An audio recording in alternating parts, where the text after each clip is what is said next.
වනගතව වාසය කළ තවුස් පවුලක එකම දරුවා ලෙස ඉපිද සාම නම් කුමාරයා විය. ඔහු කුඩා කාලයේදීම මව්පියන්ගේ ඇස් අන්ධ විය. එතැන් සිට ඉතාමත් කාරුණික වූ සාම කුමරු මව්පියන්ට අප උපස්ථාන කරමින් ඔවුන් පෝෂණය කරමින් සතුටින් කල් ගෙවී. තර සියලු සතුන්ට කරුණාව හා මෛත්‍රිය දැක්විය. මේ නිසා කැලේ සිටි සිංහයන් කොටියන් වැනි දරුණු සතුන් පවා ඔහුට කිසිදු අනතුරක් නොකළ අතර සාම කුමරුගේ හොඳ යාළුවෝ විය. දිනක් සාම කුමරු මුවකු සමග අන්ධ මව්පියන්ට පැන් ගෙන ඒමට විලට ගියේය. එම අවස්ථාවේදී මුව දඩයමේ යමින් සිටි බර්ණැස් නුවර රජතුමා දියට බසින මුවන් සමග සිටි කුමරු දැක මුවකු යැයි සිතා හීයක් විද්දේය. හී පහර වැදුණු සාම කුමරු වේදනාවෙන් ඇදගෙන වැටුණි. ඔහු විලාප දුන්නේ තමාගේ අන්ධ මව්පියන් තවදුරටත් රැක බලාගන්නේ කවුරුන්දැයි සිතා.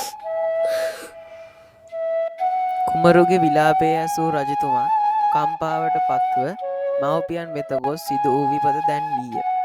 දුකින් තැවුණු අන්ධ මව්පියන් රජුගේ උපකාරයෙන් කුමරු සිටි තැනට පැමිණියහ. ඔවුන් සිහිය නැතිව වැටී සිටි පුතු අසලට වී පුතු සතු අහිංසකකම, මෛත්‍රිය, කරුණාව ආදී ගුණ සිහිපත් කරමින් සත්‍යක්‍රියාවක් සිදු කළහ.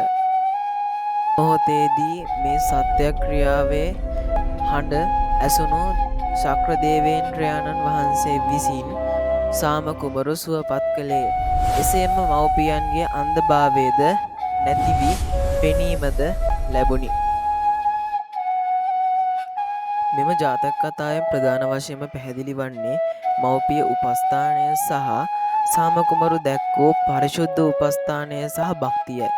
ඒ වගේම මෛත්‍රී පාරමිතාව. මේ කියන ආදර්ශ අපිට අපේ ජීවිතයේදී පාවිච්චි කරන්න පුළුවන්. අද අපි පෝලබයා වෙතින් මේ ජාතක කතාව ඔබ වෙත රැගෙන ආවේ මෙවැනි ආදර්ශ ඔබගේ ජීවිතයට ගැනීමටයි. මෙවැනි තවත් වීඩියෝ නරඹන්න අනිවාර්යයෙන්ම අපේ channel එක දැන්ම subscribe කරන්න.